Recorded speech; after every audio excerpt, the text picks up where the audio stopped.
Hey everybody, how's it going? Today I want to be doing a little bit of commentary and just highlight some of the problems with Coliseum and ongoing problems. A couple positives I'll highlight. I think everyone knows I do engage with it. I do try to perform well in it, but there are just a lot of issues that are just piling up. So we're going to talk about that, what they need to do to fix it, and some highlights that they've already done. So first, this is spurred on by this post from today. After reviewing recent Coliseum data, we noticed that the pace of progression for free-to-play players wasn't where we wanted it to be. To address this, we'll be making some adjustments to the difficulty level to make things easier. Our team will be conducting balance tests throughout the first half of next week. We expect to release these changes soon after. So that's good, right? Well, honestly, that is something that they probably should have been doing before this era started. And one of the problems with this, we are like halfway through the era now. We have our third marquee. We have 3 left, and we're about to have the next one start in a few days. And the problem that we're running into, and I'm convinced of it, is they didn't. I don't know if they did any balance testing for this era. It was clearly pretty well balanced for the era of Anniversary, but not this era. And the era of Anniversary, we had a lot more to work with. First of all, we had not 1, not 2, not 3, 4 or 5 leaderships to work with. Yeah, I think 4. We started with 1 leadership. We got a second leadership. A third character didn't have one. And then the fourth character had a leadership. And the debate was, who do we use as our leaders? Do we use Stormtrooper Han or Stormtrooper Luke? Do we use Asajj Ventress? Do we use IG-90? Who are we using as a leader? Right now for this era, does the first unit have a leadership? No. The second? No. Does the third? No. Does the fourth? No. Does the fifth? Yes. But he's for a split faction. So our first 3 we build up, we pour into our Rebel fighters, but they don't work really with ISB at all. So we have to wait until the 5th era unit, and then only then will we get a leadership, and then it's kind of useless unless you're building up the 4th and the 6th unit, which you don't need the 6th unit necessarily, unless you're going full ISB, because I mean the Rebel fighters work with the Journey Guide unit Cassian, and he does have a leadership, but that's a massive part of a team that's just missing. I mean, let's look at what Luke gave. Just with like the first 3 or 4 levels. I mean, it was because that's where you're starting out. Crit chance, crit damage, defense, max health, max protection. Well, they have more than 50% health, have 100% extra defense, and whenever they use an ability on their turn, they expose. The expose didn't do much. The defense was great. All these stat boosts, all really nice. And they had that nice feature where everything shared tags. This one, because they were all over the place. I mean, it was the goal was to boost a ton of different teams, which was really cool. And I actually thought moving forward with other eras, focused on bringing in maybe 1 new team or something, the synergy would be a lot more worked out. But it turns out we had a lot better synergy in the era of Anniversary with a bunch of ragtag units just because they were all granted the same faction tags. Here, the problem is much deeper, and it's just way worse synergy, even though theoretically it should be much better since they're all Rebel fighters. One of the huge synergy issues we have is they are built for the long term. The era in the Coliseum is ultimately pretty limited to just like a 3-month period, so I don't want the kits to be entirely designed around that. But the problem is this team is so dependent on Cassian's leadership, more frequent Undermine, and then also having Luthen. So they just don't have a ton of stuff going for them. Look how often Undermine comes up in these kits. Plus 50% crit damage against Undermine enemies. That's the one that deals Undermine. Remove 50% Terminator from Undermine enemies. Increase their cooldowns by 1. Target ally gains strat. Well, that's the normal part. And here, whenever an Undermine enemy inflicts glare with a debuff, she dispels all debuffs on herself and reduces cooldowns by 1. So that would be all fine and dandy if we had more ways to apply it other than just this. 1 turn, And then so she can't, with her own moves, there's no way she could actually interact with it. There's one turn and then it's gone. So and it speeds them up. It's literally plus 25 speed. At least it's not plus 25% speed or something. And I mean, they can't gain bonus turn meter, but everything, call Luthen Rael to assist. She really wants Luthen on her team, and she just doesn't have him. So that synergy is not there. Cinta can't be resisted by undermine abilities, undermine enemies, which would be really helpful because you can't land debuffs to save your life with this team. And then whenever a rebel fighter uses special ability against an undermine enemy, she assists. So all of this would play in so well if we just had more ways to do undermine. We just don't. If all enemies are undermined, rebel fighter allies gain crit chance up and crit damage up for 2 turns. Crit chance, normally crit chance in this game is kind of a stat that you already have more than enough of. But in Coliseum, you're such a low level, that would actually be extremely useful to get crit chance up and crit damage up. And it's just, they're sorely lacking damage. The best damage you have is you hope to get around to Clea's basic, and that's it. To its credit, it does have a pretty nice feature to it in that it's always going to critically hit a Fable. That is pretty rare for a low level ability. But when one unit's basic is your damage, your go-to damage, it's pretty bad. As some people have said, Cinta can do a lot more damage with her assisting and such, and she can, but it's if we had Undermine, that might be more of the case. With Stormtrooper Luke, we were able to call in mass swarms of every unit on the team. You could melt something.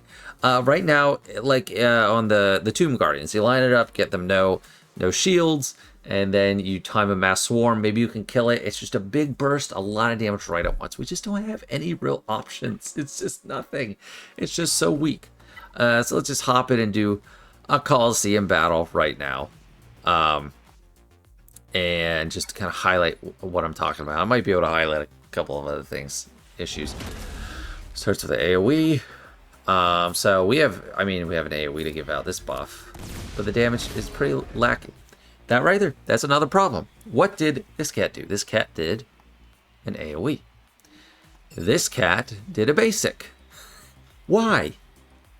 I don't know. No one knows. It's pure RNG. In fact, the biggest breakthroughs I've had on the Dryads in particular is when both randomly decide to do a basic on their first turn instead of an AoE. Because that lets us get around to potential blind. So if we can land a blind on the one that still has their AoE, didn't land, that's kind of bad luck. But if we land a blind on the one that has their AoE, then we're good to go. We didn't. He basicked again. Why? Why? I have gotten so much good luck from this and so much bad luck, and I can understand the huge frustration players feel when it's just a non-starter. You can't get off the ground. If they both decide to AoE, you're like, you just got to a new tier like tier 4, you could just not get anywhere. Like you just can't even get 10% to progress further. And if I had Stormtrooper Luke here, this would be at least an opportunity to punch through and get a 10% by getting one turn.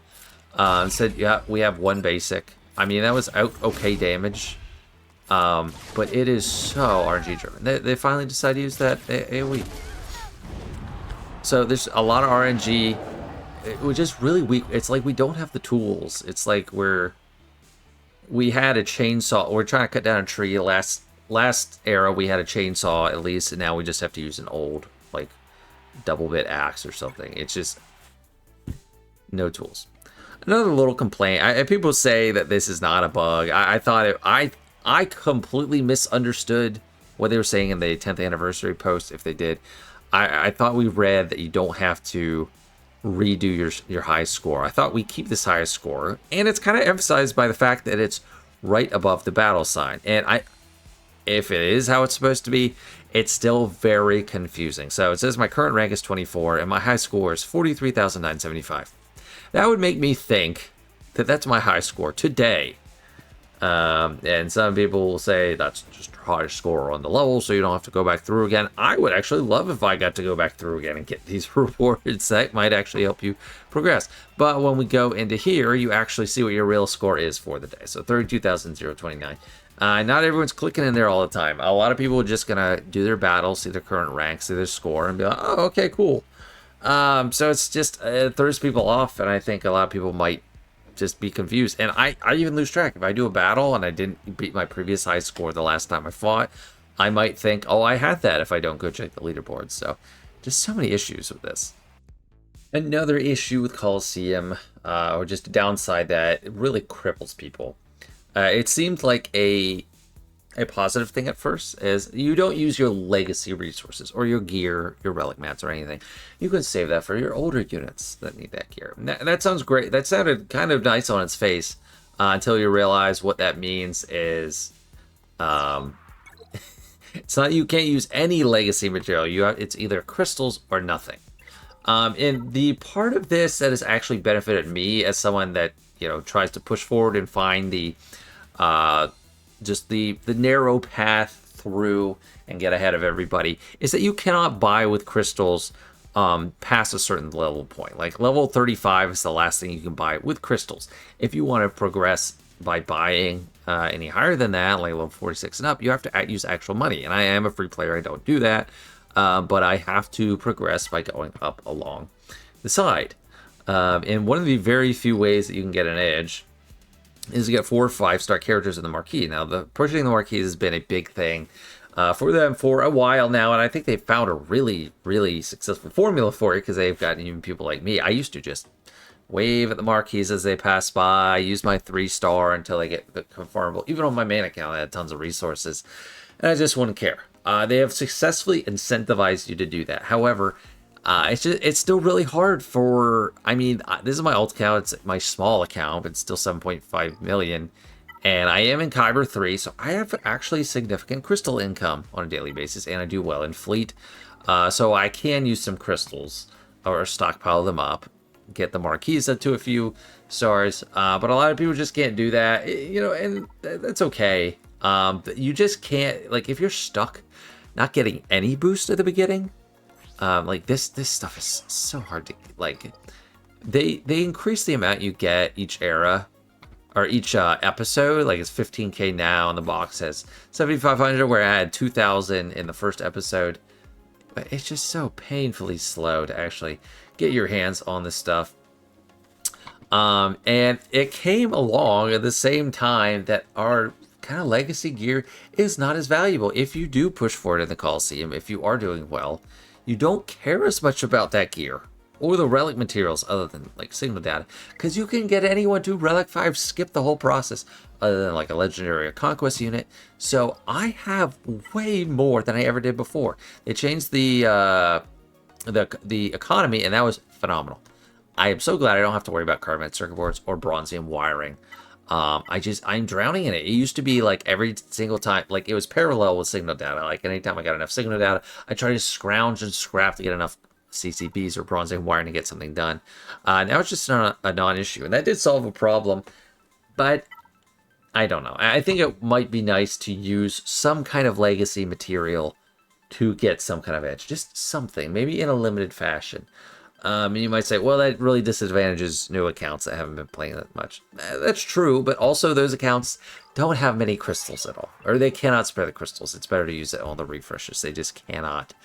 It can't justify it. So either way, it kind of sucks. And then you get in this place where people, with this undertuned team we have, are just frustrated. They can't get anywhere. I've seen so many comments on my Coliseum video saying, I can't get past level 29. I can't get past level 30 or 35 or 45, like 40, these milestones, because you need a 40% threshold on the new tier, or you need to clear the tier. Those are the big milestones, and you just can't do it, and there's nothing you can change because there's a lot of RNG, and you can't use everything that you have built up in Galaxy Heroes to date to work on it. Another negative or criticism of the Coliseum system is that, well, I'll give it credit, it is phenomenal for early game accounts. and mid-game accounts that are actually able to engage, even if you get just the Carbonite and you go to gear 12 and you're skipping the Chirotech gate and normal gear gate, and you can save that up. That is actually pretty accessible. And I'm at a point where I don't buy those even on my small account because that would, like, I would just have a ton of gear 12s on my account. I couldn't keep up with the gear 13 materials with, you know, conquest units and legendaries coming out. So I just buy these, and it's slower, but it's a huge jump. That feels great. I am less incentivized on my main account where I have like everything almost relicked, or I could relic everything if I wanted to because I've been playing so long. The only thing in it for me, other than trying to get the Journey Guide unit, is R10. And R10 sucks. R10 is terrible. So if we look stat-wise, let's use Darth Revan as an example, because he actually is one of the most impactful R10s, but has nothing to do with the stats on him. It's just a 3-speed boost on Leviathan. So if he goes up to R10, you get +5 mastery. That's it. Going from R8 to R9, you got +10 mastery, and it's kind of a complicated stat, but it's a multiplier effect on a bunch of other stats. Going from 7 to 8, you got +15. So it's like everything after 8, except for with tanks on Relic 9, it's just getting diminishing returns, but costs more. Like, it is really expensive to get, but the impact is so low. On my main account, on this account, definitely, I am in no hurry. I don't really care. Like, to get R10s. On my main account, it's just, oh, okay, I guess I have an R10 I can apply, next GL, I guess. I do not notice the impact at all. When I'm facing enemies, I don't really notice an impact. When I'm using it myself, I don't notice much of an impact. And Darth Revan is actually the one that stands out the most because I win the coin flips, and like it's a mirror meta for Fleet for like 3+ years now, and it actually makes a difference. So the rewards for endgame players are kind of crap. The next criticism, and this is kind of the whole era system, not just Coliseum, but it does kind of play in the Coliseum. It is a boring way to release stuff. So we get enormous book data dump kit reveals because we have to, the way the Coliseum works. We have to know what's coming. I'm glad they do give it to us to some degree, because it would be a little bit worse without it, because we have this Coliseum structure, and every person that plays and actually does Coliseum needs to know what's coming up to be able to plan. But there's a lack of suspense. And from a content standpoint, I actually kind of suffer the least from this because I don't really cover kit reveals or like big news coverage.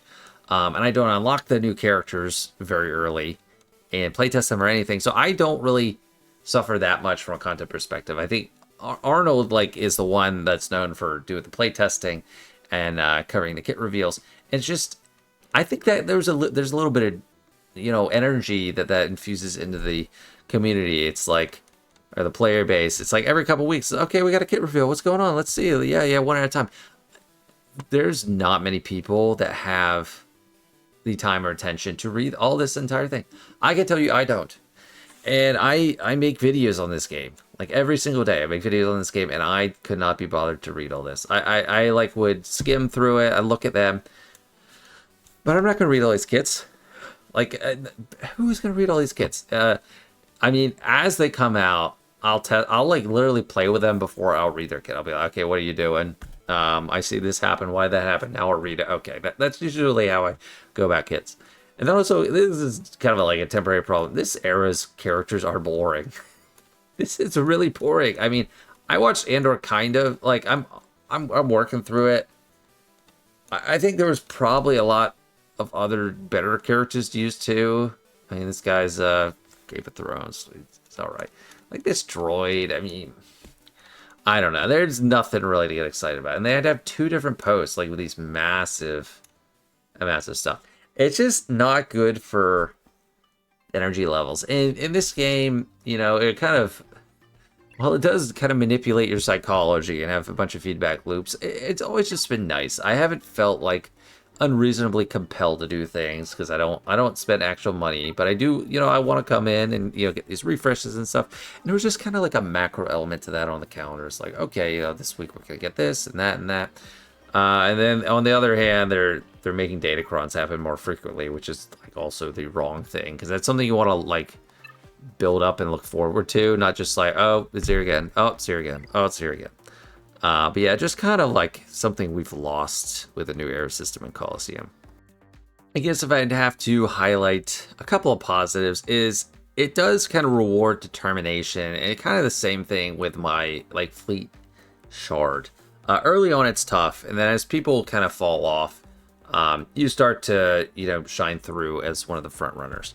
Like I have gotten top 30 on this account like almost every single day. I've missed like twice. And while it does shuffle, and they kind of get around that like free money, free resources mentality of like a fleet shard where it's old, it's forever, it calcifies, and there's 10 or 15 active players, and you just get around it. You can push through, and the rewards, it's a huge payoff. Like, you don't need to get number 1. I do think that's a highlight. You just need to get top 30 or top 60 or top 90, and you're going to get some significant rewards. And that's going to lead to a huge change in your account if you are small in building up, and that is a catch-up mechanic. I do think that is nice, and that is a highlight. The other positive thing, and it's not much, is that they're actually looking. They're actually looking halfway through the era that they need to change some things.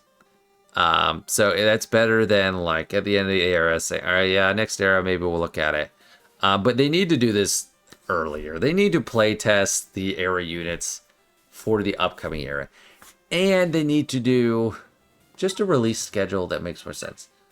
I would much rather prefer starting with this, like start with a leader. I think that's a no-brainer. Like they did that first era, it seemed like it was going to continue the trend. It didn't.